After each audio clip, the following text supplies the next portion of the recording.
Dear student, आज हम जो अध्ययन करेंगे वह अध्ययन करेंगे दो अज्ञात पदों के मूल्य का। इससे पहले मैंने अंतर्गणन के अंतर्गत आपको एक अज्ञात पद के मूल्य को कैसे निकालते हैं इसका अध्ययन कराया था। अब हम दो अज्ञात अगर पद हैं तो उन्हें कैसे निकालेंगे।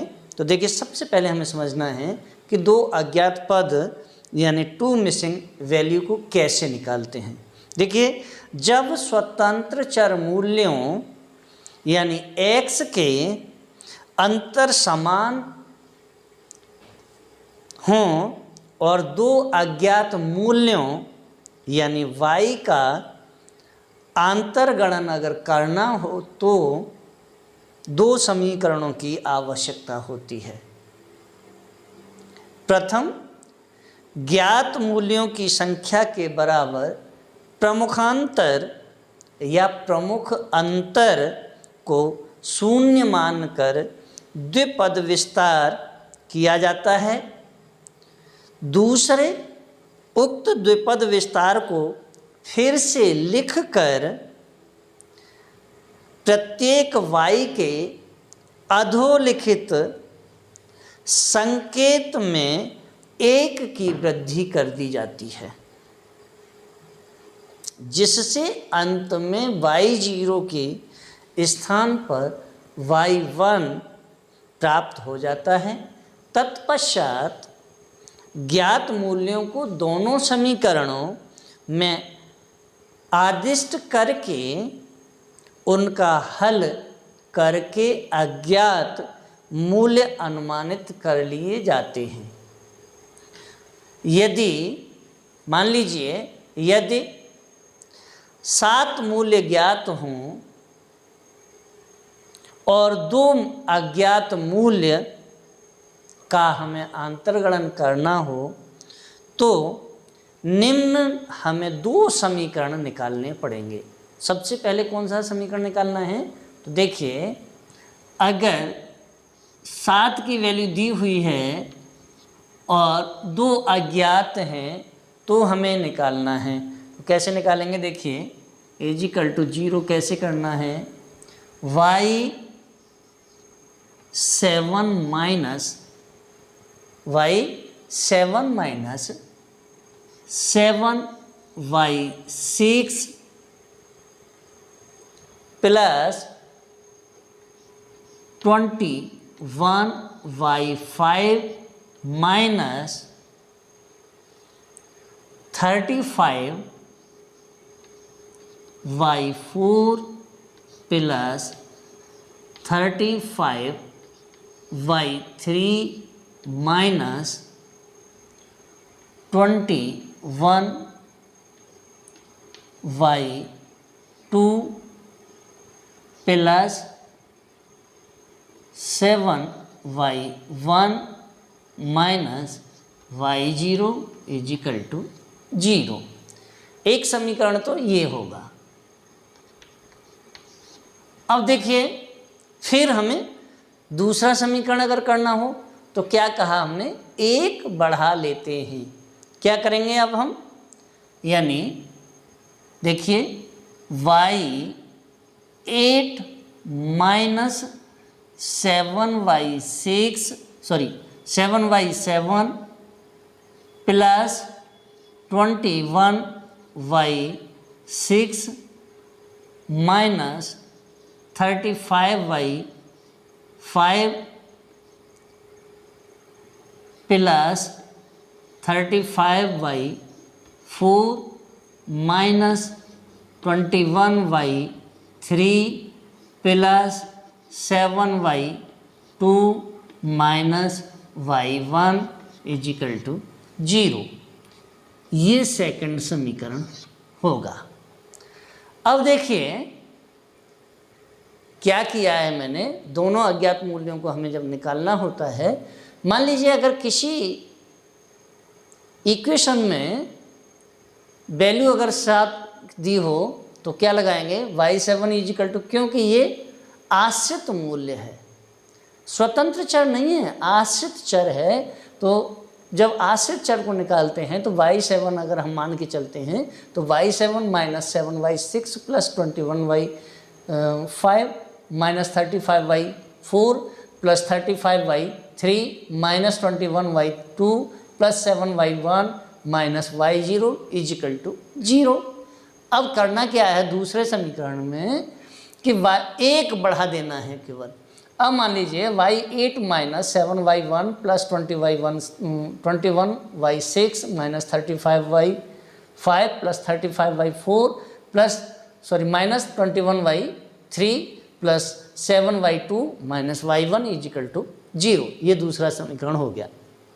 अब देखिए इन दोनों द्विपद समीकरणों की सहायता से दो अज्ञात मूल्यों के संभाव्य अनुमान लगा लिए जाते हैं। और कैसे लगाएंगे, अब देखिए इसके लिए मैं आपके लिए एक न्यूमेरिकल सॉल्व करूंगा, आपकी समझ में आएगा।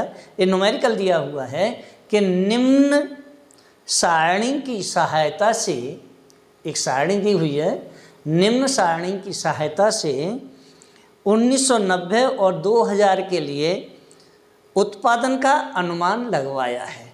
क्या लगवाया है? उत्पादन का अनुमान। तो देखिए मैं इसे सारणी आपके समक्ष बनाता हूं।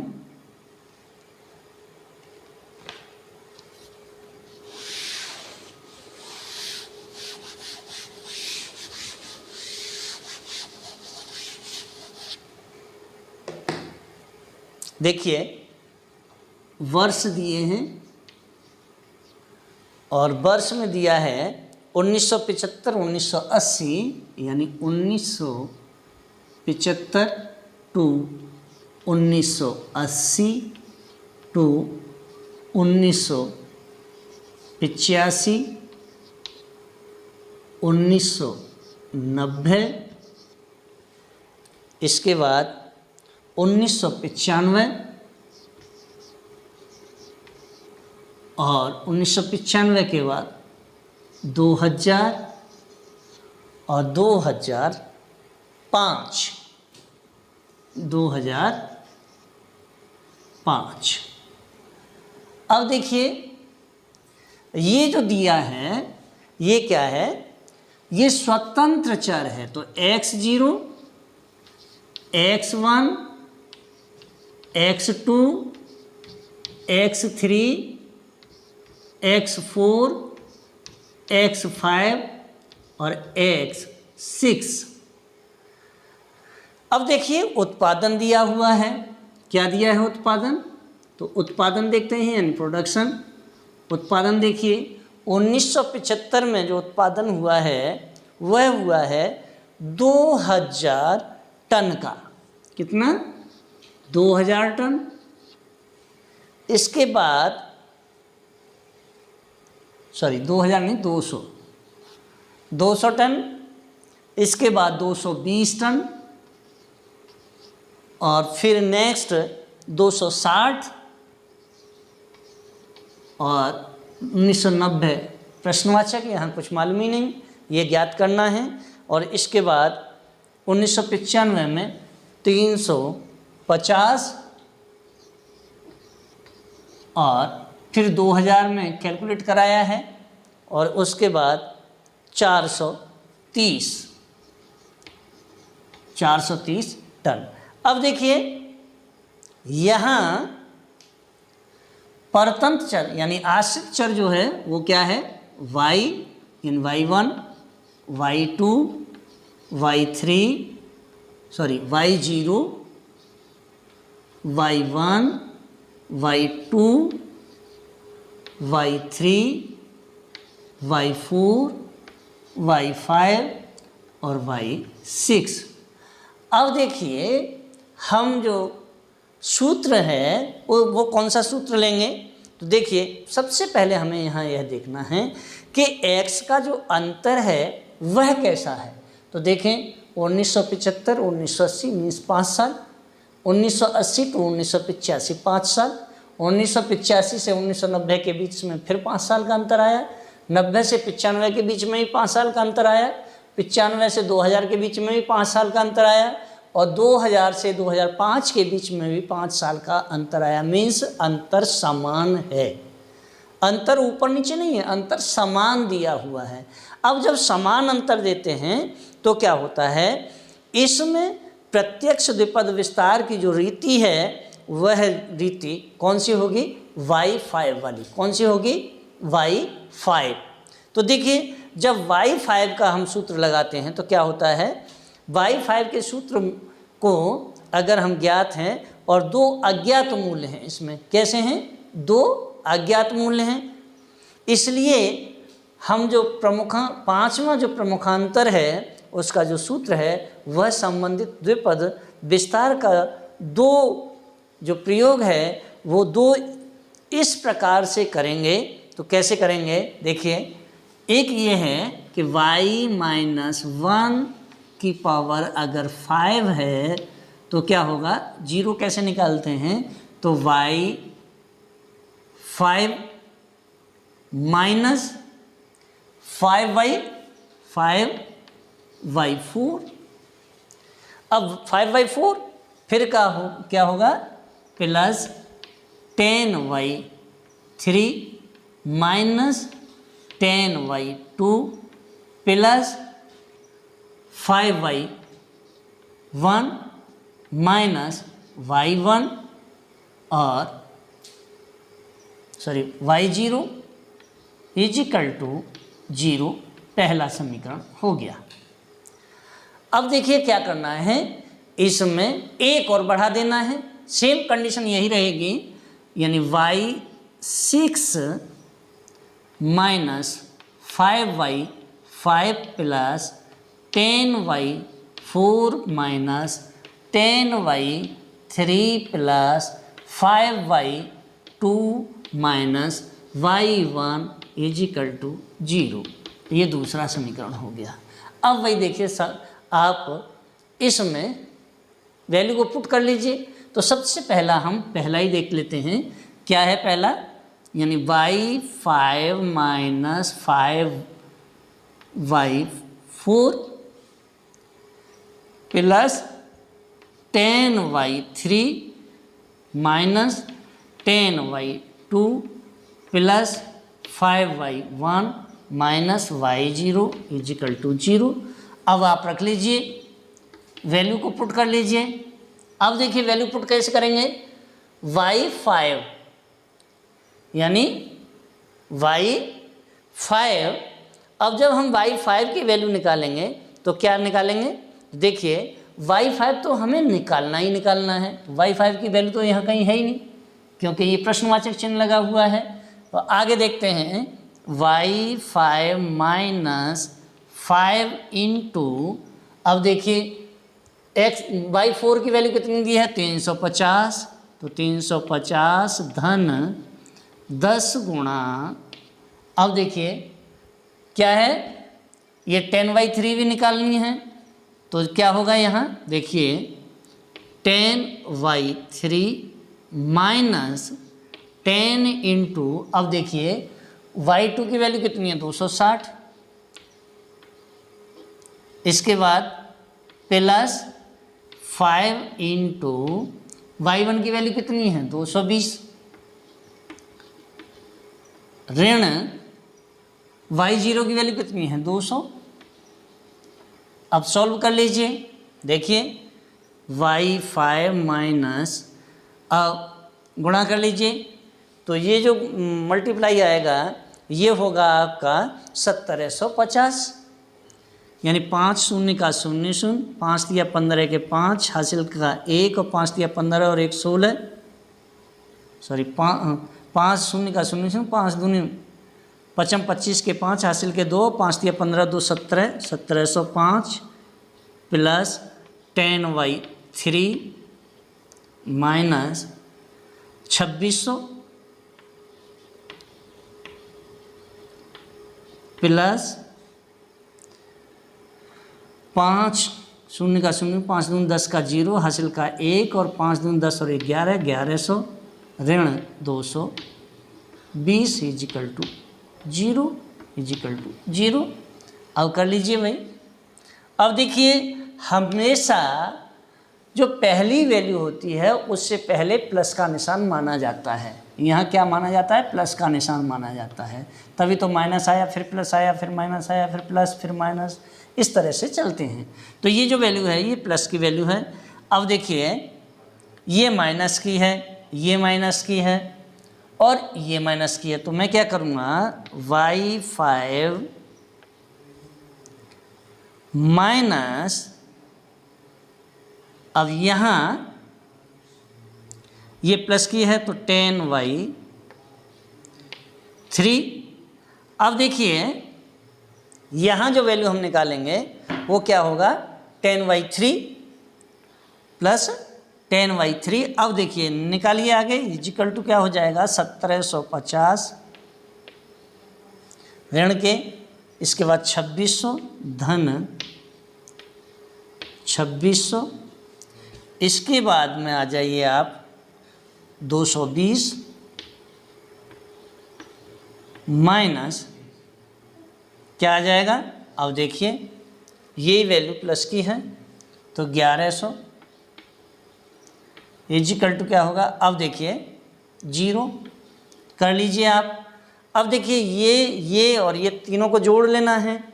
जब हम इन्हें तीनों को जोड़ेंगे तो ये जो वैल्यू आएगी वो क्या होगा, y5 plus 10y3 is equal to, अब देखिए 0 0 0 तो 1 0 आ गया, 2 और 5 7,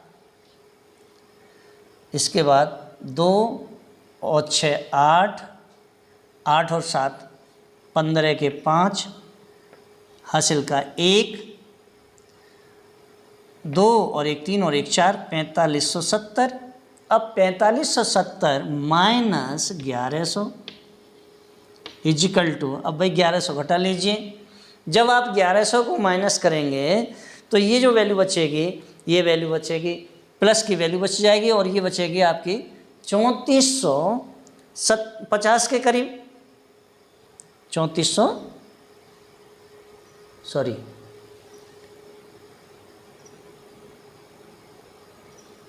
220 और 200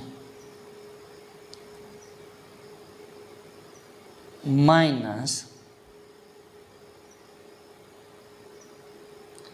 200 इजिकल टू 0। ये 200 है भाई। अब इसके बाद में क्या करेंगे, ये 4550 और ये बचेगा आपका, अब जो वैल्यू आएगी ये वैल्यू आ जाएगी 3450। अब देखिए 3450 जो वैल्यू आई है, अब क्या है, y5 plus 10y3 is equal to 3400, अब ये प्लस की वैल्यू है 3450।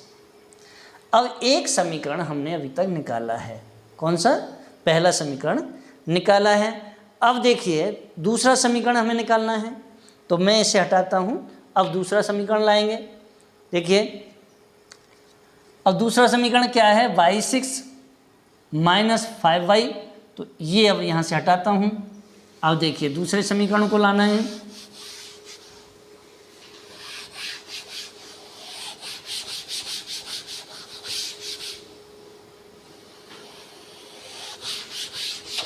अब ये वाला जो समीकरण है, इस समीकरण को मैं इधर रख लेता हूँ एक बार याद के लिए, y5 plus 10y3 is equal to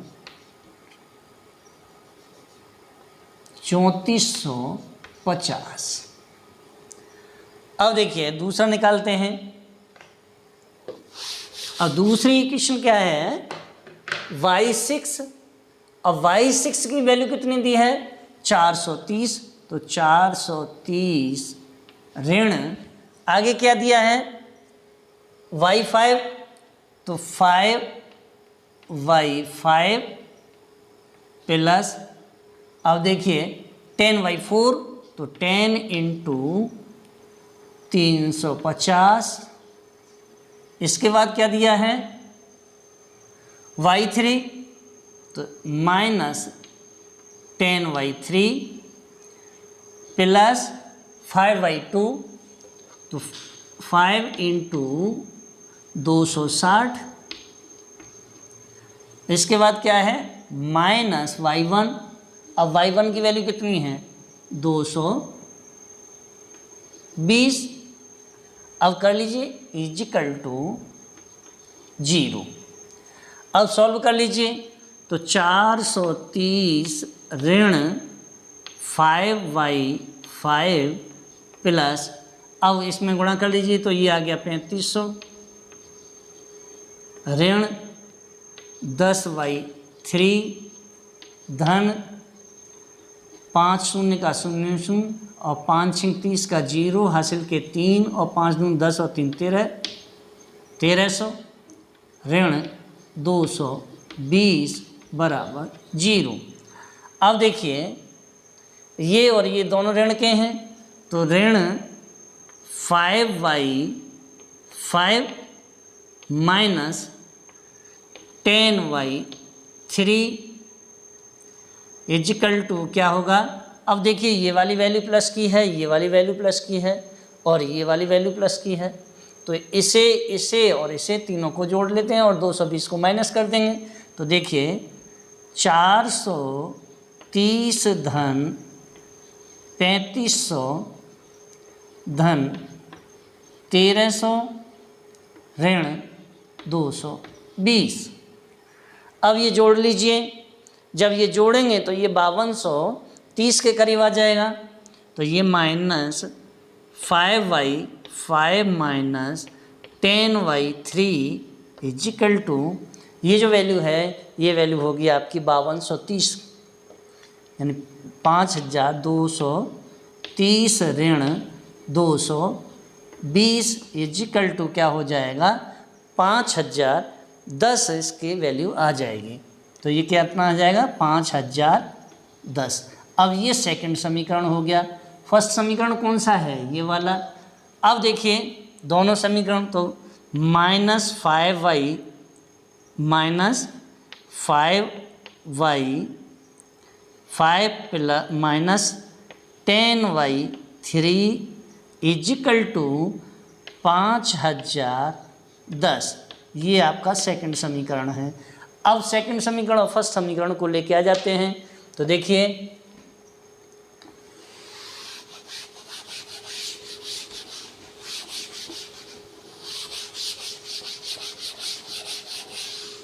अब क्या करना है कि फर्स्ट समीकरण और सेकंड समीकरण दोनों को ले आते हैं एक जगह पे। तो देखिए अब जब हम इन दोनों को समीकरणों को लेकर के आएंगे तो क्या होगा, तो ये भी देख लेते हैं। अब देखिए ये जो है y5 यानी y5 ये भी प्लस का है और प्लस 10y3 भी प्लस का है इजिकल टू, अब ये जो वैल्यू है 3450 ये प्लस की है, किसकी है प्लस की, तो प्लस 3450 पहला समीकरण। दूसरा समीकरण क्या है -5y5 प्लस 10y3, सॉरी ये माइनस 10y3 इजिकल टू -5010, ये आपका दूसरा समीकरण आ गया। अब इनको सॉल्व कर लीजिए। अब सॉल्व करेंगे तो क्या होगा भाई, देखिए जब सॉल्व करेंगे तो यहाँ एक चीज़ तो बिल्कुल मिल नहीं रही है, यानी 10y3 और तो ये कट गया। अब बचा क्या, ये माइनस है ये प्लस है, तो माइनस और प्लस क्या होता है माइनस, तो ये आ गया आपका, ये होगा 4y5, ये वैल्यू किसकी है माइनस की, 4y5 माइनस इजिकल टू, अब ये माइनस है और ये प्लस है, तो माइनस और प्लस मिलके क्या होता है माइनस, और जब माइनस होगा तो इसे घटा लीजिए, ये वैल्यू आ जाएगी आपकी माइनस की कितनी, यानी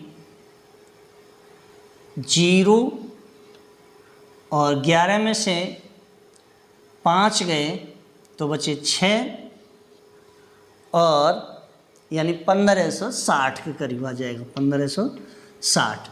अब देखिए यहाँ भी माइनस का चिन्ह है और यहाँ भी माइनस का चिन्ह है, तो माइनस माइनस का चिन्ह हट गया। अब ये बचा 4y5 इजिकल टू 1560, तो y5 इजिकल टू 1560 बटे 4 बराबर 4 तिया 12 और 4 निम 36 मतलब 390, तो y5 इजिकल टू 390। अब y5 कहाँ है, ये रहा, तो इसकी जो वैल्यू होगी ये वैल्यू आएगी आपकी 390 की। एक वैल्यू अभी निकाल ली है आपने। अब देखिए जब एक वैल्यू निकल गई है तो अब हमें क्या करना है, दूसरी वैल्यू को कैलकुलेट करना है। तो दूसरी वैल्यू कैलकुलेट कैसे करेंगे, y के मूल्य को समीकरण फर्स्ट में रख दें। क्या कर दें, y के मूल्य को, ये जो वैल्यू निकल के आई है y5 की, चलिए यहाँ रख देता हूँ इसे, y5 इजिकल टू 390। अब वही समीकरण में रख लीजिए। कौन से समीकरण में रखें, चलिए समीकरण पहले में ही रख लेते हैं। अब समीकरण फर्स्ट में हम रखेंगे तो क्या है, फर्स्ट समीकरण क्या है, देखिए y5 यानी y5 plus 10y3 is equal to क्या बचा आपके पास में 3450। अब वैल्यू को रखना है हमें, तो y5 की वैल्यू कितनी दी है 390, तो y5 की वैल्यू रख दीजिए 390 धन 10y3 इजिकल टू 3450। तो ये हो गया 3450। अब देखिए हमें निकालना क्या है y10 यानी 10y3।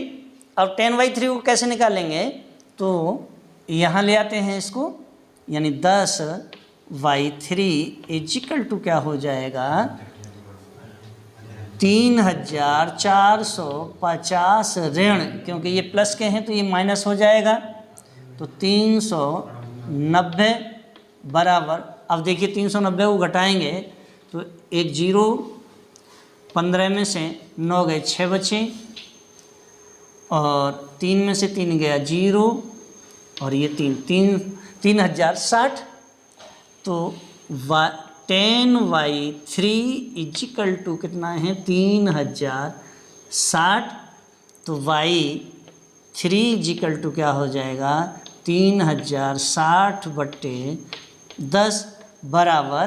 तो देखिए 10 तिया 30, न जाने का 0 और 10 6 60 यानी 306, तो y3 इजिकल टू हो जाएगा 306। y3 की वैल्यू आ जाएगी कितनी 306 रुपये या 6 टन। अब देखिए मैंने दोनों ही आपके समक्ष निकाले हैं और यहाँ देखते हैं कि वर्ष 1990 और 2000 में जो उत्पादन हुआ है वह उत्पादन की अनुमानित मात्रा में या अनुमानित मात्रा के जो समंक हैं वह समंक हैं क्रमशः 1990 में 306 और 2000 में 390 टन गेहूं का उत्पादन होगा। और मैं कोशिश करूंगा कि आपको हर एक का स्टेप बाय स्टेप बताऊंगा। पहले मैंने आपको एक अज्ञात मूल्य का अंतर्गणन के अंतर्गत अध्ययन कराया, फिर इसके बाद में 2 अज्ञात मूल्यों का अंतर्गणन के अंतर्गत अध्ययन कराया। अब इसके बाद में मैं जो अध्ययन कराऊंगा वह अध्ययन कराऊंगा बाह्य गणन का और अंतर्गणन दोनों का कंबाइंड। और इसके साथ ही अगर आपको मेरा वीडियो अच्छा लगा हो तो वीडियो को लाइक करें, शेयर करें, कमेंट करें, बेल आइकॉन का बटन अवश्य दबाएं, साथ ही सब्सक्राइब करना ना भूलें